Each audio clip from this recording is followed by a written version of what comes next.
This is Ayahuasca, P. Viridis. Trip report by Forgot, posted to erowid.org on July 16th, 2018. I have spent the last few months reading, watching, and talking about a brew called Ayahuasca. I watch videos on the internet, I read many trip reports, and I speak with an old coworker who has tried it. Each new piece of information pulls me deeper into curiosity. I feel a pull towards something that is hidden from most people in my culture. In the West, many people call hallucinogens dangerous, label users as crazy, or say the plants belong only to primitive peoples. I ask myself who is really the primitive one. I see a conflict between people who protect their own land and people who protect their own ideas. I think that conflict creates wars and suffering. I wonder if there is a plant that can help heal that wound. I believe the answer is yes. I am a religious person, but I do not close my mind. I read the book of Genesis and see a line that says God gave humans every herb that can heal. I do not trust synthetic medicine or surgery because I think they keep power in the hands of a few. I think each person should be able to understand his own body and heal it. With that belief, I decide that ayahuasca might be a good fit for my own cleaning routine. I think it will clean my body, my spirit, and maybe release old pain. I write a short chant to set my intention. A vine for the soul and a leaf for the spirit. Whatever is there, let ayahuasca reveal it. I repeat it twice, feeling the words settle in my chest. Part I, Limbo, T430. It is a quiet Friday afternoon. I gather the ingredients. I have 56 grams of Psychotria viridis leaves, which I ordered from a trusted online vendor. I also have a large amount of Syrian rue powder, about 5 grams, which I will put into capsules.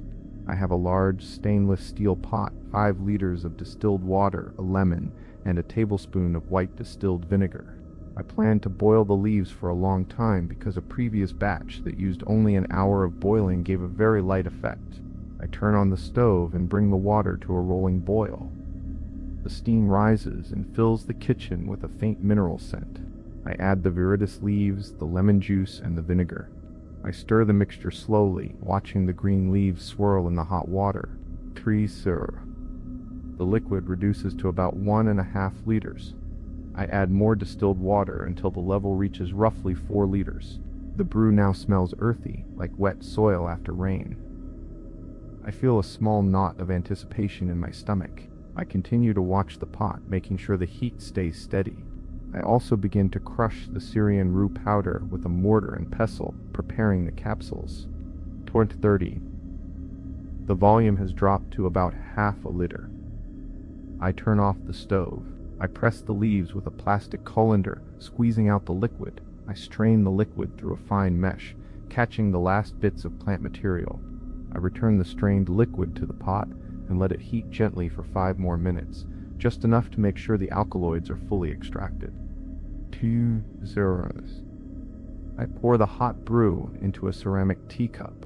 I add a few thin slices of fresh ginger, hoping they will help with the nausea that many people report. The ginger releases a sharp, peppery scent that mixes with the earthy aroma. I feel the heat of the cup in my hands, and the steam touches my face. T40. I fill the capsules with the crushed Syrian rue powder. I count 9 capsules, each holding a measured amount of the powder. My heart beats a little faster. I wonder if I am making a mistake. I remind myself that the safety profile of DMT, the active compound in the brew, is well known. I tell myself that anxiety can make a trip turn bad, so I try to stay calm. 2 suru. I swallow the 9 capsules one after another, avoiding the bitter taste. I stare at the cloudy tea, stir it gently, and watch the surface ripple. The kitchen smells strongly of earth and ginger. I turn on the vent above the stove to hide the scent from my family, who do not know what I am doing. I say goodnight to them, close the bedroom door, and head to my room. I turn off all the lights except for the glow of my computer screen. I place the cup of tea on the nightstand, hold it in my hands, and feel the warmth travel up my arms. I tell myself that this is the moment I have prepared for. I think of the chant again, and I feel a mixture of excitement and fear. T00. I drink the tea in 3 quick gulps. The taste is bitter and foreboding. My throat contracts for a moment, then relaxes. A wave of nausea rises in my chest. I chew another piece of ginger, hoping it will settle the feeling. I open a window and let cool air flow in, carrying away the smell of the brew. I notice a low hum in the room, like a refrigerator motor, but it seems deeper, as if the walls themselves are resonating. My mind begins to focus on the taste, the smell, the texture of the liquid. I try to keep my thoughts steady. I remind myself that I am ready for this journey. T plus 020. The nausea intensifies. I sit up on the edge of the bed, lean forward, and place my hands on the floor. I take deep breaths, inhaling the cool night air, exhaling slowly. I try to push the liquid further down my stomach, hoping to increase absorption before I vomit. I repeat the breath pattern several times, feeling my diaphragm move up and down. My stomach churns, and a sour feeling spreads across my throat. I decide to stay under the covers, pulling the blanket up to my chin. I place a small bowl for vomit beside the bed, just in case. I close my eyes, and the darkness behind my lids feels thick, like a curtain. I notice the colors of the room shifting ever so slightly, as if the light from the screen is bending. T plus 045. The urge to vomit becomes overwhelming. I empty the bowl, and the expelled material is foul and thick. The smell is sharp, and I feel a wave of revulsion. At the same time, I notice that my vision is becoming clearer in a strange way. The edges of objects look sharper, as if a hidden focus has been turned on. The room feels longer. The walls stretch outward. A warm sensation spreads across my lower back. It feels like a gentle compress, but the heat is deeper, as if it comes from inside my body. Patterns begin to appear in my peripheral vision, tribal motifs, rotating rings within rings, shapes that seem to pulse. I hear a faint buzzing, like a low-frequency vibration that I can feel in my skin. My mind begins to race, but the thoughts are not words. They are images, flashes of color, and a sense of being in a place that is both familiar and alien. I feel a subtle pressure in my chest, as if something is expanding outward. T plus 120. The warmth grows. It spreads from my back to my shoulders, then to my arms. My arms feel light, as if they are made of thin wood. The buzzing becomes an audible vibration, a constant hum that seems to match the rhythm of my heartbeat. I feel the universe vibrating at a frequency that I cannot name. My perception of my own body starts to change. My arms look longer, like the branches of a tree, and they move with a slow, fluid motion. My hands feel both heavy and weightless at the same time. The computer screen glows brighter, but the colors are distorted, shifting like oil on water. I look at the window. The streetlight outside appears as a halo of light surrounded by a faint aura. The curtains ripple as if a gentle wind is moving them, even though the room is still. The floorboards creak in a way that sounds metallic, like a distant bell. T plus 130. Time loses its meaning. I glance at my phone, but the clock blurs and the numbers melt together. I do not care about the minutes any longer. My thoughts dissolve into a flow like a river that carries ideas without language. I feel my ego slipping away like a mask that is falling off. My religious concepts begin to dissolve, leaving only a sense of pure presence. The sounds in the room become warped. The hum of the refrigerator turns into a low chant, a deep tone that resonates in my chest. The wind outside becomes a whisper that seems to speak directly to me. I feel a mixture of fear and awe. The fear is not panic, but a recognition that I am moving beyond ordinary reality. I am aware of a deep internal pressure that feels like a wave building behind a dam. It pushes outward, and I sense that something is about to break through. My vision takes on a cartoonish quality.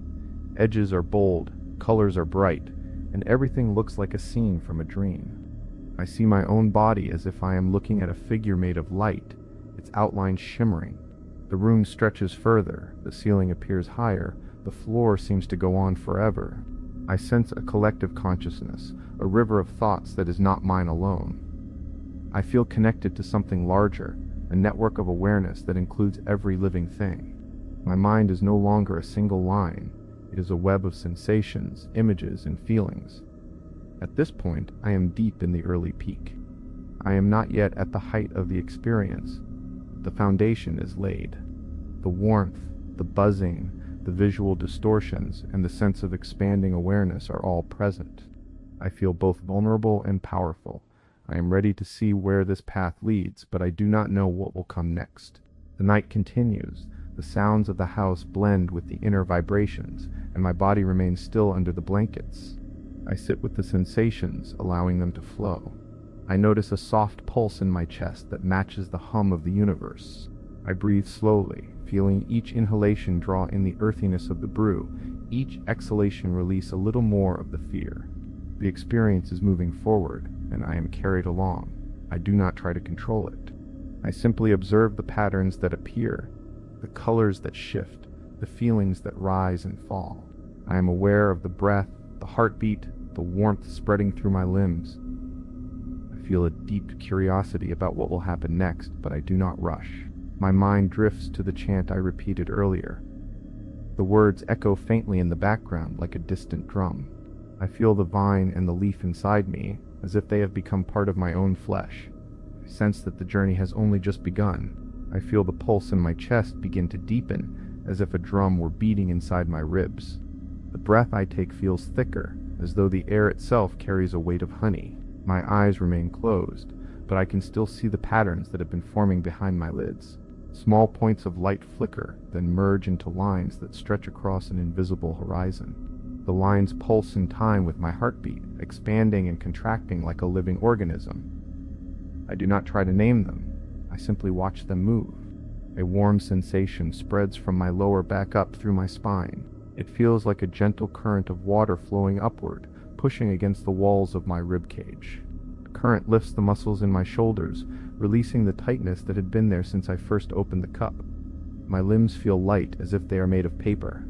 When I move a finger, the movement is accompanied by a soft ripple that travels across the field of light behind my eyes. The sound of the distant chant that I repeated earlier becomes louder, more distinct. It is no longer a background hum, but a clear rhythm that I can follow with my breath. I inhale on the first beat, hold for a moment, then exhale on the second beat. The rhythm grounds me, keeping me from drifting too far into the swirling patterns. I notice that the chant is not just a sound. It carries a feeling of safety, like a hand placed on my shoulder. As the minutes pass, the colors behind my eyelids shift from pale blue to a deep, saturated green. The green is not a flat shade. It has depth, like looking into a forest at dusk. Within the green, I see shapes that resemble leaves, but they move as if they are alive, turning and folding in a slow dance. The leaves open and close, releasing tiny droplets that fall into the space around me. Each droplet lands with a soft ping, and the sound resonates through the body, creating a gentle vibration that I feel in my teeth and in the bones of my jaw. I become aware of a pressure at the base of my skull, as if a knot were being untied. The pressure eases, and in its place a sense of openness spreads. I feel as though a door has opened inside my mind, allowing a flow of thoughts that were previously hidden. The thoughts arrive one after another, simple and clear. One thought tells me that I have been holding on to a fear of failure that is not based on any real event. Another thought shows me a memory of a conversation with a friend where I dismissed my own feelings. The memory is vivid. I can see the room, hear the tone of my friend's voice, and feel the sting of my own dismissal. I do not judge these images. I simply note them. The visual field begins to expand beyond the confines of my inner eye. I see a landscape that resembles a desert at sunrise. The sand is a soft gold, and the sky is a gradient of orange and pink. In the distance, a line of mountains rises, their peaks sharp and white. The sun climbs slowly, its light warm and not harsh. I feel the heat of the sun on my skin, even though I am lying on my bed. The heat is comforting, not scorching. It spreads through my limbs, making my muscles relax even further. A feeling of weightlessness follows the warmth. It is as if my body is no longer anchored to the mattress, but floating in a vast open space. I can still feel the mattress beneath me, but it seems distant, like a memory. My mind drifts toward the idea of time. The concept of minutes and hours begins to blur. I sense that I have been traveling for a long period, yet the feeling of time passing is gentle, not urgent. I do not feel rushed to return. Instead, I feel a deep curiosity about what will continue to appear. The images begin to shift again, this time into a series of rooms. Each room is simple, with plain walls and a single object in the center. In the first room, there is a mirror. When I look into the mirror, I see my own face, but the eyes are larger, more open. The reflection does not speak, but it conveys a sense of acceptance. I feel a calm that settles deep in my chest, as if a storm has passed. The second room contains a small wooden box. The lid is open, and inside there is a collection of stones, each a different color. I reach out and pick up a stone that is deep red. The stone feels warm to the touch, and a pulse runs through my fingers, traveling up my arm. The pulse matches the rhythm of my heartbeat. I place the stone back and notice that the room brightens slightly. The change is subtle, but I notice it. The third room holds a single candle. The flame is steady, small, but bright. I watch the flame as it flickers, and I notice that the flame does not consume the wax. It simply burns without diminishing. The light from the flame spreads across the walls, creating shadows that move slowly. I feel a sense of steadiness, as if the flame represents a point of reference that will not change. The steadiness comforts me, and I allow my attention to rest on it. At this point, I sense a shift. The rooms begin to dissolve, and the space becomes a single, vast ocean. The water is dark, but reflects the stars above. I can see the constellations clearly, each star a pinprick of light. The water moves gently, creating small waves that lap at an unseen shore. I feel the coolness of the water on my skin, though I am still on my bed. The sensation is real. My toes feel the wetness. My ankles feel the pressure of the tide. I realize that I am both in the water and outside of it, observing myself from a distance. The ocean carries me forward. I see a shape beneath the surface, a large fish that glides smoothly. The fish is covered in scales that shimmer with all the colors I have seen earlier. It moves without effort, and as it passes, it leaves a trail of light that lingers for a moment before fading. The trail forms a line of words that I can read. The words are simple. You are enough. The phrase repeats, each time with a slightly different emphasis. I feel the truth of the statement settle into my bones. The fish swims away, and the water begins to calm further. The stars above become brighter, as if a veil has been lifted. I notice that the night sky is not empty. It is filled with patterns that I have never seen before. Some of the patterns look like geometric shapes, others like simple lines drawn by a child. They all seem to be pointing toward a central point, a bright spot that draws my gaze. I feel a pull toward that point, but I do not move. I simply watch. The pull becomes a gentle invitation. I sense that I can step into the bright spot, that it is a place of pure light. I take a breath, and the breath feels like a small spark that ignites the light. When I step forward, the light envelops me completely. It is not blinding, it is warm, like the sun on a clear day. In the light, I feel a sense of completeness, a feeling that all the pieces that have been scattered are now together. The feeling is simple, not complex. It is a quiet happiness that rests in the core of my being. The light begins to fade slowly, as if a curtain is being drawn back. The ocean returns, the fish swims away, and the rooms reappear one by one. I notice that the objects in the rooms have changed. The mirror now shows my face without the enlarged eyes. It is my normal face, but the expression is calm. The wooden box now contains a single white stone, smooth and cool. The candle flame burns a little brighter, and its light reaches farther across the walls. I feel the weight of my body returning to the mattress. The sensation of floating recedes, replaced by the solid pressure of the sheets against my skin. My limbs feel heavy again, but the heaviness is not uncomfortable. It is grounding. I open my eyes slowly. The room around me is dim, the only light coming from the street lamp outside the window. The colors I saw behind my lids fade, but the afterimage of green remains faintly in the corners of my vision. I can still hear the distant chant, though it is now a soft echo in the background. I remain still for several minutes, letting the breath settle. Each inhale feels like a wave bringing in fresh air. Each exhale releases a little of the lingering nausea that had been present earlier. The nausea has subsided almost completely. Only a faint queasiness remains, like a low hum in the stomach. My heart beats steadily, a slow rhythm that matches the chant that still lingers in my mind. The peak of the experience begins to soften. The vivid images dissolve into a more steady, gentle flow of thoughts. The thoughts are no longer sharp pictures, but a series of quiet reflections. I notice that I have been carrying a sense of guilt about a decision I made at work several months ago. The guilt feels less heavy now, as if a weight has been lifted. I see the situation from a distance, recognizing that I acted with the information I had at the time. The reflection brings a sense of relief, not a sudden insight, but a quiet acceptance. I also become aware of a feeling of gratitude toward the plant that I have ingested. The gratitude is not an elaborate emotion. It is a simple acknowledgement that something has helped me see parts of myself that were hidden. I do not feel the need to explain it. I simply note it and let it sit. The plateau settles in. The intense visual storm has quieted, but a gentle hum remains in the background, like a low frequency that I can feel in my bones. The hum is steady, and it provides a sense of continuity. I notice that my mind is still active, but the thoughts come in a slower pace. They are not frantic. They are measured, like a slow river flowing over smooth stones. During this time, I begin to think about the reasons I sought this experience. I recall the arguments I have heard about the dangers of the brew, the warnings about set and setting, the cultural stories that paint the medicine as something to be feared. I see those arguments as part of a larger picture, not as absolute truths.